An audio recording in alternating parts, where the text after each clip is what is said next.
In this video, I'm going to show you how to delete your information from the internet for free. Coming up next on Holy Schmidt. Holy Schmidt! We've all heard horror stories about criminals who've gotten a hold of someone's personal information and extorted money from them. Unfortunately, this is more prevalent in the retirement community than in any other community, for the sole reason that retirees have 50, 60, 70 years of information, a lot of it in the public domain, and so it's easy to get their information. The other reason is that a retiree might not know how the information got out there in the first place, and that it is in the hands of bad guys. If you're new to the channel, hello, my name is Jeff. I'm a CPA turned author turned public speaker. I also started the channel Holy Schmidt in 2020 to help retirees with retirement information. Today, the channel has over 400 videos, over 350,000 subscribers, almost 60 million views, and we would love it if you join our YouTube family. Simply click subscribe and turn on notifications, and you'll be alerted the next time I post a video. I post about 2 to 3 times a week. Recently, a close friend of mine, his father, we'll call him Jim because people don't like it when you use their real name when they're a victim of a scam, got scammed out of 1,200 euros. Jim got a call from someone who said he was Jim's grandson and he was in jail. The grandson admitted that he had probably had a bit too much to drink, got a little disorderly, and now he was in a police station and probably going to spend the night in jail with some real criminals. The person on the other end of the phone said that he had tried to call his mother, Irene, which is Jim's daughter, but he couldn't get a hold of Irene, and so Jim was his last hope. When Jim questioned why his grandson sounded different than normal, he replied, "Grandpa, I've had too much to drink. I'm in a country where I don't speak the language, and I'm in a prison cell, and I'm scared. Please send me the 1,200 euros. I will pay you back when I get home." He then instructed Jim to send the money to Western Union's Rome office.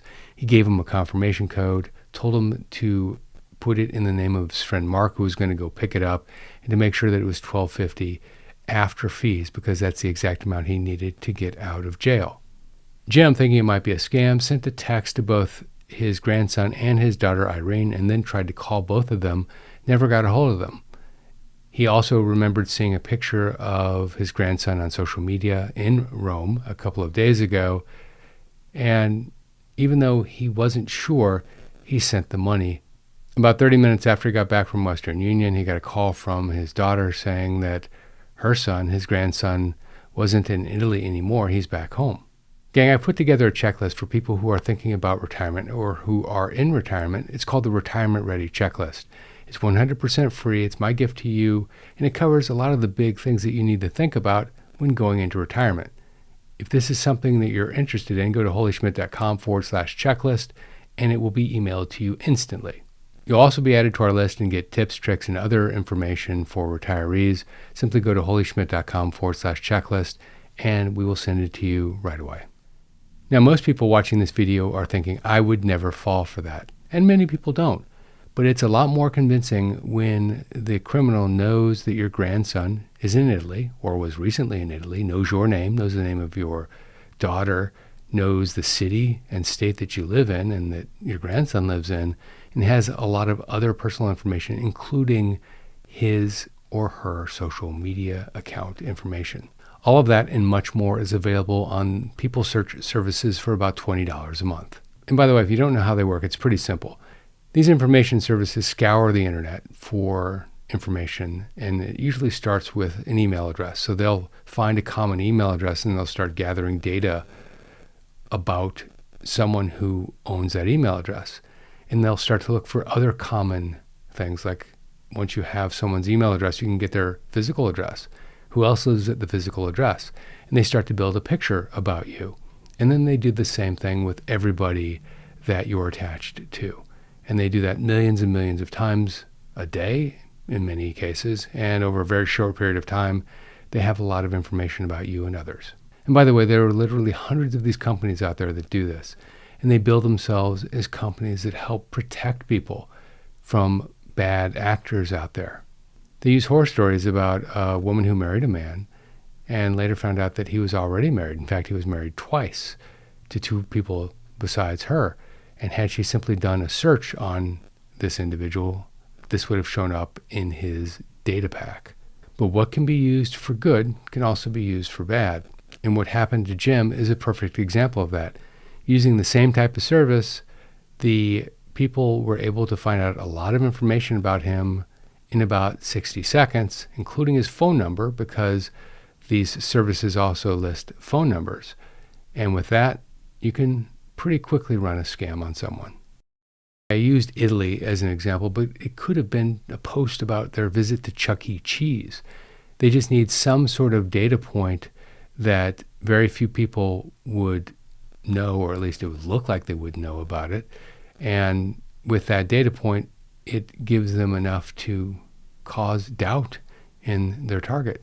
Now, you've probably heard about phishing scams, and frankly, you probably get 2 or 3 emails a day from someone trying to run a phishing scam, and maybe 1 or 2 texts a day from someone doing the same thing. But we're now trained to ignore most of these, and if they catch us, they just catch us because we're not paying attention, not because they look legitimate, at least most of the time. The stats show that 1 out of 10,000 of these actually work. It's become very hard to get someone with a phishing scam. But what I'm talking about is a different type of scam. It's much more nefarious. It's called a spear phishing scam, meaning directly targeted at you, not just a random email sent out to 100,000 people. And where phishing might have a success rate of 1 out of 10,000, spear phishing has a much higher success rate, maybe 1 out of 25 or 1 out of 50. It's enough of a difference so that people are willing to do the work to get it right. So what can you do? Get yourself removed. If they don't have your information, then they can't contact you. And it won't matter to your grandson whether your information is available on the internet or not. If he's in trouble, he will still have your phone number. There are 2 levels of information that you can remove. The first is free, and it's for someone who's doing a Google search on you.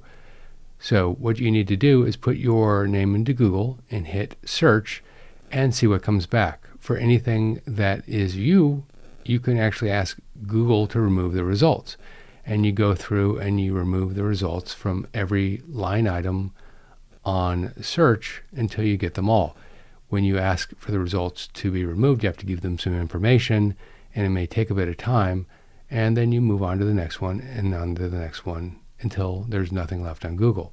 If someone's casually looking for information on you, they may not be able to find you on a Google listing if you remove yourself from Google. It's not a guarantee, but it's better than the alternative, which is just to leave it out there.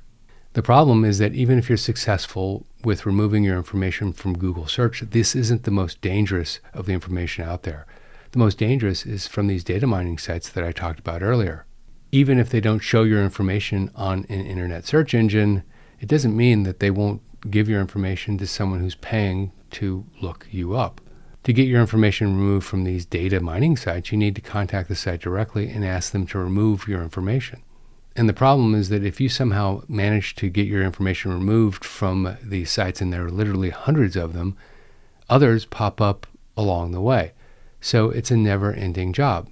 And sometimes the site will just rename itself to get around the fact that they've had thousands of people who've asked to have their information removed. Fortunately, if you want to take it to the level where you're taking it down from not just a Google search, but from these data mining sites themselves, there are companies that do it for you, and they're really inexpensive. Now, I'm going to give you the name of a few in just a moment, but note that these are not affiliate relationships. We receive no compensation from them at all. Are they 100%? No, but they're pretty good. These sites have what I call automated search and destroy services, meaning that they know the location of most, if not all, of the bad sites out there, and they know how to get the information down. They know who to contact, and they do it tens of thousands of times a month, and they continue to do it. And they continue to monitor the sites for your information. They then send an automatic notification to these sites asking to have your information taken down. Most of the time, they will be taken down because they'd be afraid of legal issues, I would imagine. They keep searching, and they keep sending out letters every single month, month after month, year after year. Many of these services will work on removing not just your information, but your family's information. You just give them the names of the people that you want removed, and they will continue to monitor the sites and continue to ask them to take down the information. Easy opt-outs is a good one. It's about $20 a year. Privacy Bee and Incogni are also available, and they do the same thing. If you like this video, check out that video, 7 Things a Retiree Should Never Disclose.